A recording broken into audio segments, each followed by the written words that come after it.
नमस्कार विद्यार्थी मित्रांनो, डॉक्टर सुशील स्पॉटलाईट या आपल्या यूट्यूब चॅनलवर तुमचं सर्वांचं स्वागत आहे.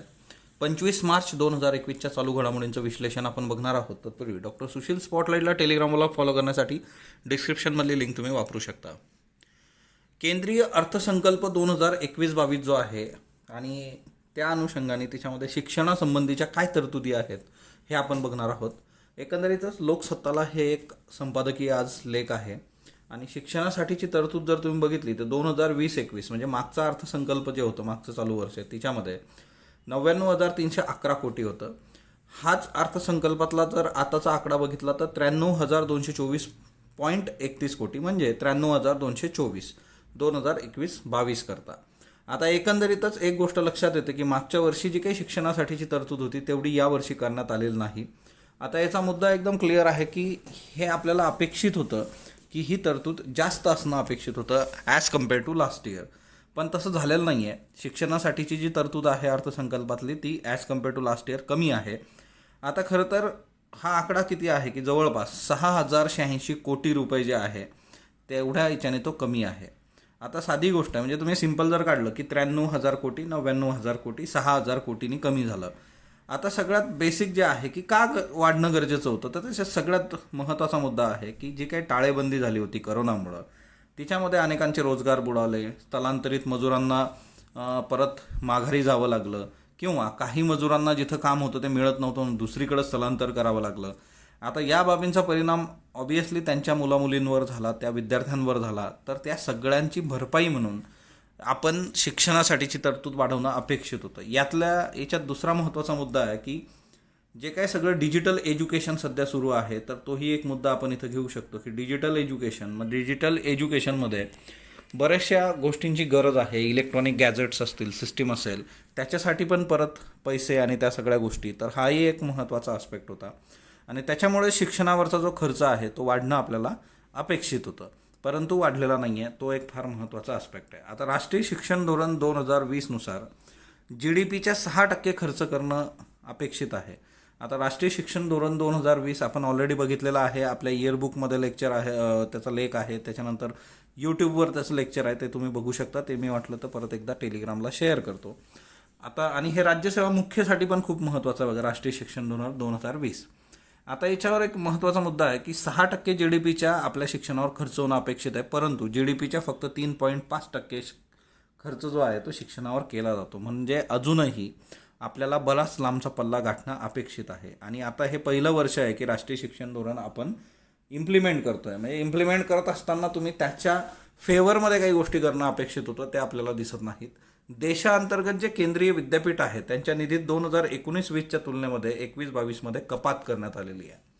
पण एक आपल्याला थोडा चांगला आस्पेक्ट दिसतो की उच्च शिक्षण संस्था ज्या आहेत, आता खालीलपैकी भारतीय प्रौद्योगिकी संस्था असेल, भारतीय व्यवस्थापन मॅनेजमेंटच्या काही इन्स्टिट्यूट आहे, भारतीय विज्ञान शिक्षण संशोधन संस्था और इंडियन सायन्स इन्स्टिट्यूट किंवा भारतीय विज्ञान संस्था, या ज्या 4 संस्था आहेत त्या उच्च शिक्षण संस्थांच्या निधीमध्ये 2020च्या तुलनेत 2021मध्ये वाढ करण्यात आली आहे निधीच्या बाबतीमध्ये. तर ही एक चांगली पॉझिटिव्ह साईन आहे. परंतु याच अपोजिट केंद्रीय विद्यापीठांच्या बाबतीमध्ये निधीमध्ये कपात करण्यात आलेली आहे. तर तो एक महत्त्वाचा आस्पेक्ट लक्षात घ्या, इथं कपात करण्यात आलेली आहे. ओके. आता 2020-21मध्ये शिक्षणावरील एकूण संकल्पित खर्चापैकी 99,311 कोटी जे काही दिले होते त्यापैकी फक्त 85,089 कोटी खर्च झालेले आहेत. म्हणजे आपण जेवढी तरतूद मागच्या वर्षी केली होती त्याच्यापेक्षा जवळपास 14,000 कोटी हे खर्चच झालेलं नाही आहे. मग याच्यातूनच आपल्याला शिक्षणाप्रतीची उदासीनता दिसून येते. म्हणजे साधी गोष्ट आहे की तुम्हाला 100 रुपये इन्व्हेस्ट करण्यासाठी दिलेले आहेत शिक्षणावर आणि तुम्ही फक्त 80 रुपये इन्व्हेस्ट करता, ते 14 रुपये पडून आहेत. मग आता हा सगळा जो महत्त्वाचा मुद्दा आहे की तुमचा जो विकास आहे ना, तो मागं जातो 1 वर्षांनी आणि त्यातल्या त्यात जे काही पैसे दिले होते तेही पडून आहे. तर ती खूप काही चांगली बाब नक्कीच नाही आहे.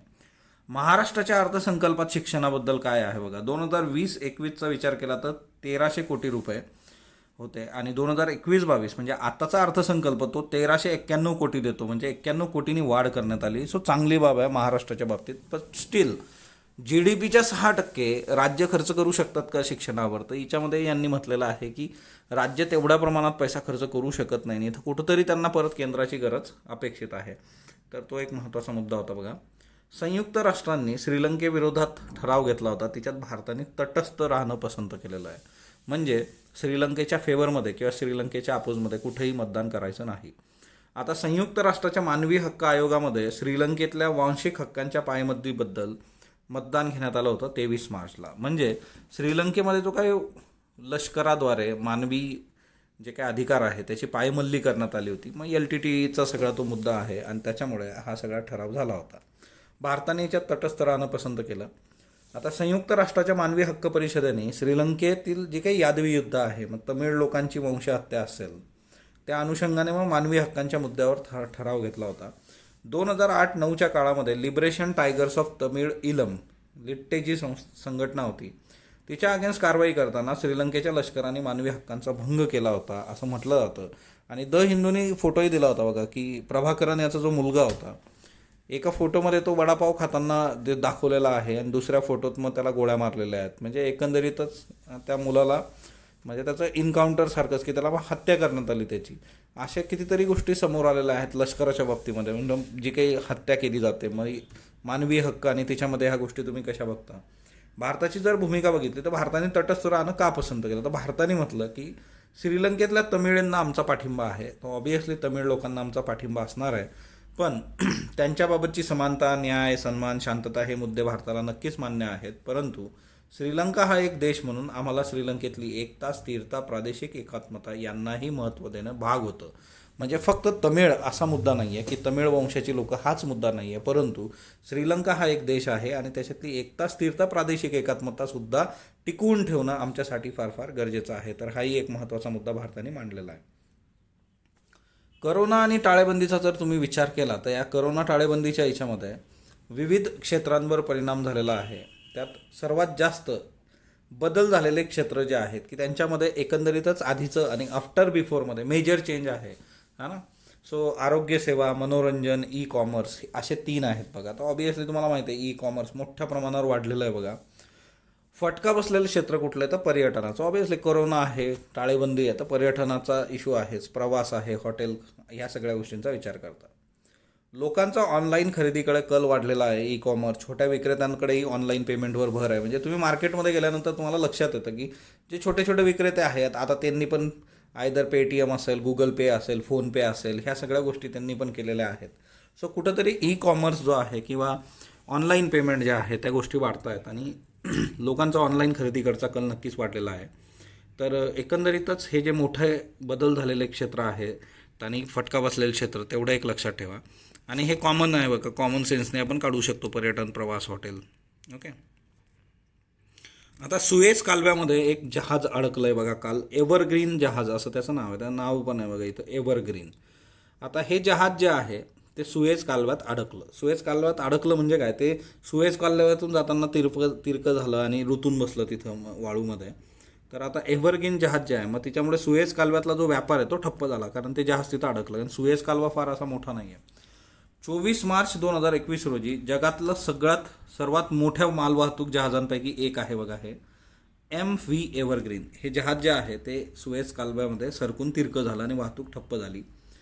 MV एव्हरग्रीन हे जहाज पनामा देशाचं आहे आणि या जहाजातून आशिया आणि युरोप दरम्यान जे आहे ते सामानाची ने-आण केली जाते. जहाज सरकण्याचं कारण काय, की असं कसं जहाज सरकलं ना, म्हणजे तर लाल समुद्रातून सुएझ कालव्यामध्ये ज्यावेळेस ते प्रवेश करत होतं त्यावेळेस वाऱ्याचा वेग खूप जास्त होता. जवळपास 50 किलोमीटर प्रति तास या वेगाने ते वारे वाहत होते आणि त्याच्यामुळे ते जहाज सरकलं आणि वाळूत रुतून बसलं. जहाज रुतल्याच्या ठिकाणी वेगाने वाळू उपसा करून मार्ग मोठा करण्याचं काम आता सुरू आहे. तर हा एक खूप महत्त्वाचा मुद्दा आहे. सुएझ कालवा जो आहे, सुएझ कालव्याचा विचार करताना भूमध्य समुद्र, मेडिटेरियन सी आणि रेड सी, लाल समुद्र यांना जोडणारा हा कालवा आहे. तर हे एक लक्षात ठेवायचं. MCQला तुम्हाला विचारलं होतं, याचा मॅपही आपण बघूयात. आणि हा इजिप्तमध्ये आहे. सुएझ कॅनल कंपनीने 1859 ते 1869 अशा 10 वर्ष काम करून हा कालवा निर्माण केला. 17 नोव्हेंबर 1869 पासून कालवा व्यापारासाठी कार्यरत झाला. 2015मध्ये इजिप्त सरकारने कालव्याचा विस्तार केल्याने मोठी जहाजं याच्यातून जाऊ लागली. इजिप्तला सर्वाधिक परकीय चलन सुएझ कालव्यामार्फत मिळतं. हाही एक खूप महत्त्वाचा मुद्दा आहे की इजिप्तला जे सर्वाधिक परकीय चलन आहे ते सुएझ कालव्यामधून मिळतं. ओके. आता हा सुएझ कालवा बघा, आता हा रेड सी आहे, या रेड सीकडून म्हणजे लाल समुद्राकडून जहाज इकडं येत होतं आणि इथं सुएझ कालव्यामध्ये मग ते रुतून बसलं. हा सुएझ कॅनल आहे जो लाल समुद्राला मेडिटेरियन सीशी जोडतो. ओके. सो बेसिकली याचं एक वाक्य मी तयार केलं होतं, म्हणजे त्याचा रेफरन्स फार हिस्टॉरिकल आहे, आता जुनं झाला आहे, की ऋतिक रोशन आणि सुएझ है ना, सुएझ खान जी काही आहे त्याची एक्स वाईफ, आता तिच्यामध्ये जर तुम्ही विचार केला तर ह्या सगळ्या याच्यामध्ये आहे की ऋतिकला मध्येच सोडले म्हणून, सुएझने मध्येच सोडले म्हणून तो लाल झाला. म्हणजे काय, सुएझने मध्येच सोडले, हा मध्यभागी आहे, कशाच्या मध्येच सोडले, मेडिटेरियन सी मध्ये, मेडिटेरियन, आणि तो लाल झाला रेड सी. सो मेडिटेरियन आणि रेड सीला जोडणारं सुएझ कॅनल, तेवढं एक लक्षात ठेवा. डिपेंड आहे, तुम्ही तुमच्या याच्याने लक्षात ठेवू शकता. ओके. सो जम्मू काश्मीर आशियातलं सर्वात मोठं टुलिप गार्डन आहे बघा. जम्मू काश्मीरमध्ये आशियातलं सर्वात मोठं टुलिप गार्डन. आता ते टुलिप गार्डन कुठं आहे तर झबरवान डोंगररांगांच्या पायथ्याशी आहे बघा, झबरवान डोंगररांगा. आता याच्यामध्ये पंतप्रधान नरेंद्र मोदी यांनी आवाहन केलेलं आहे की सर्वांनी जम्मू काश्मीरमधल्या आशियातली सर्वात मोठ्या टुलिप गार्डनला भेट द्यावा. 25 मार्च 2021 पासून हे गार्डन पर्यटकांसाठी खुलं होतं आहे, म्हणजे आजपासून. आणि टुलिप उत्सवाचं पण इथं आयोजन केलं जाणार. सो टुलिप उत्सवात पण तुम्ही सहभागी होऊ शकता.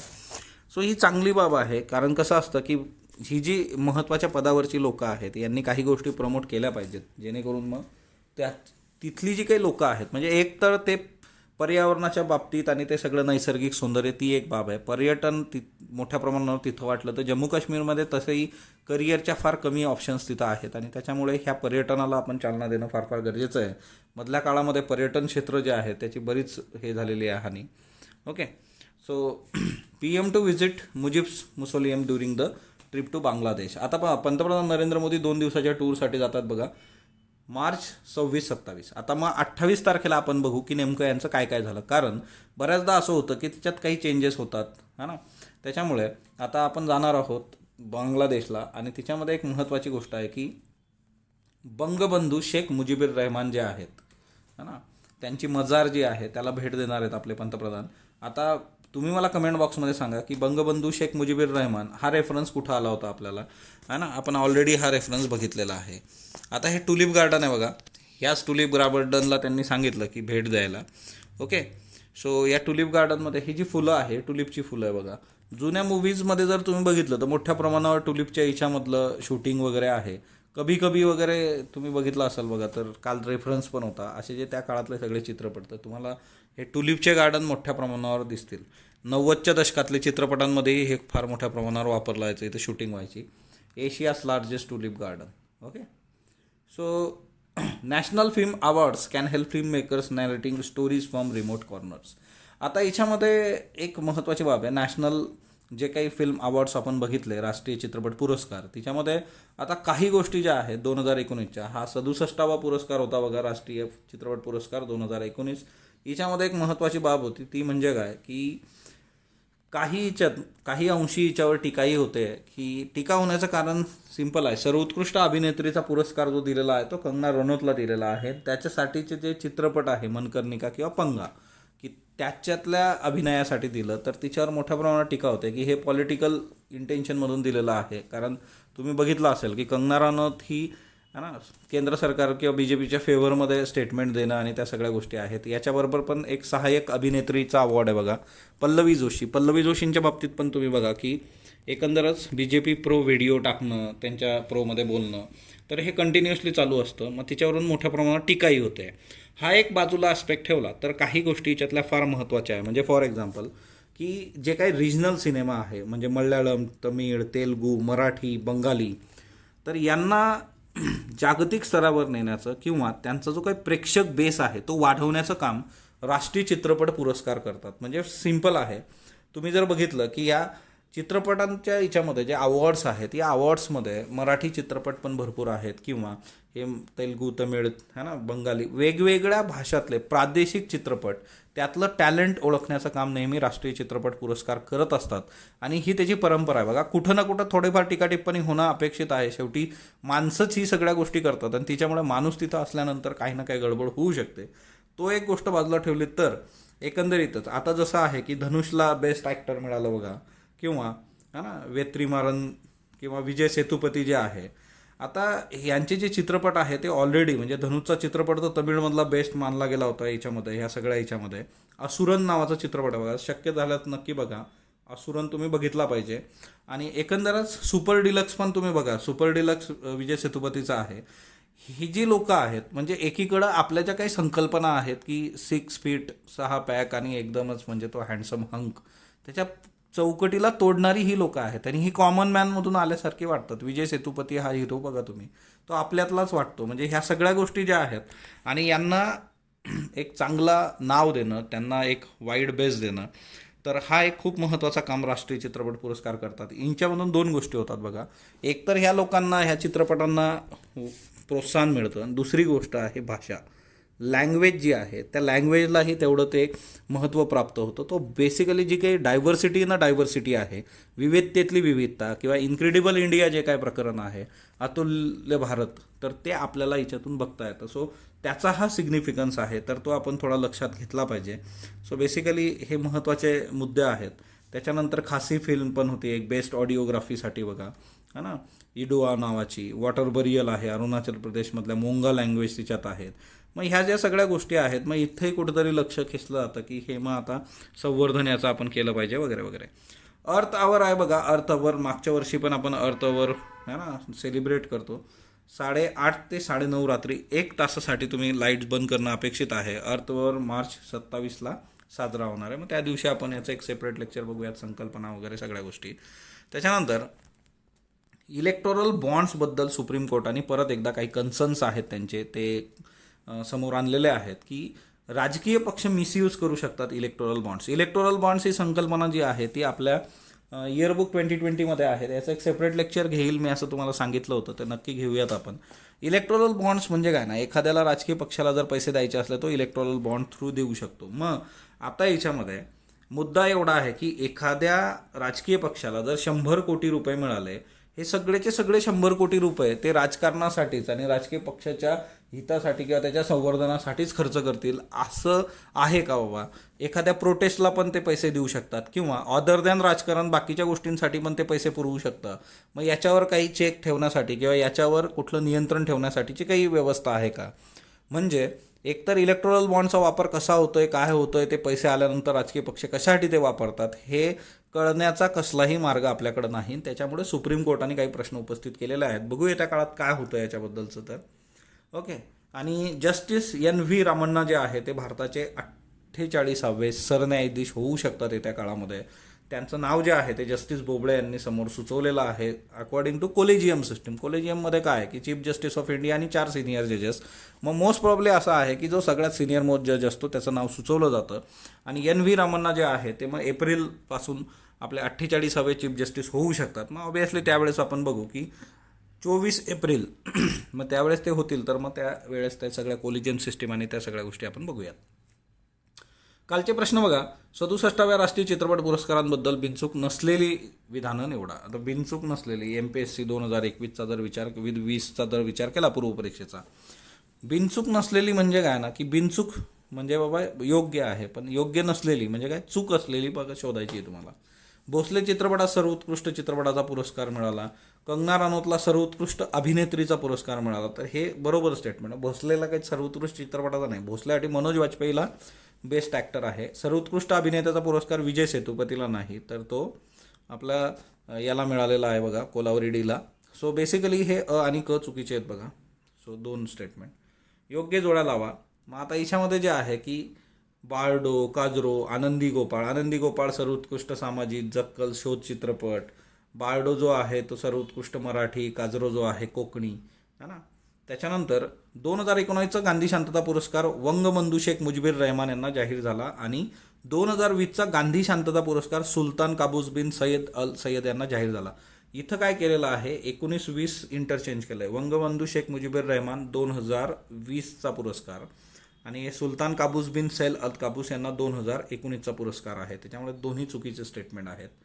दिल्ली सरकारद्वारे मद्यपानाचं वय 25 वर्षावरून किती वर्ष केलं, तर 21 वर्ष. आणि कुठल्या शहराला, तर यांनी नोएडा जे आहे उत्तर प्रदेश तिथेही 21 होतं, तर त्या बेसिसवर केलेलं आहे. जागतिक हवामान दिवस 23 मार्च रोजी साजरा केला जातो आणि 2000 पासून जागतिक हवामान दिवस साजरा केला जातो. तर 2000पासून नाही, त्याच्या आधीपासून आहे. सो फक्त बिनचूक. सो हे सगळे जे प्रश्न आहेत, आजचे जे प्रश्न बघा. खालीलपैकी पश्चिमी आफ्रिकेतील नसलेला देश ओळखा. चाड, नायजर, बुर्किना फासो, माली. ओके, म्हणजे तुम्ही मॅपही बघितले पाहिजे. आता ॲमेझॉन जंगलाच्या मॅपवर प्रश्न विचारलेला बघा, त्याच्या पूर्वेकडं काय आहे ना. 2021च्या आकडेवारीनुसार सर्वाधिक वनातील वनवे लागणाऱ्या राज्यांचा क्रम उतरत्या क्रमाने लावा. महाराष्ट्र, मध्य प्रदेश, ओडिशा, मध्य प्रदेश, ओडिशा, महाराष्ट्र, ओडिशा, महाराष्ट्र, मध्य प्रदेश, ओडिशा, मध्य प्रदेश, महाराष्ट्र. भारतात जन्म, मृत्यू, विवाह नोंदणी यासाठी 1886मध्ये कायदा करण्यात आला. 1998मध्ये महाराष्ट्रात विवाह नोंदणीसाठी विशेष कायदा करण्यात आला. वरीलपैकी बिनचूक नसलेले विधान ओळखा. फक्त फक्त ब यापैकी नाही.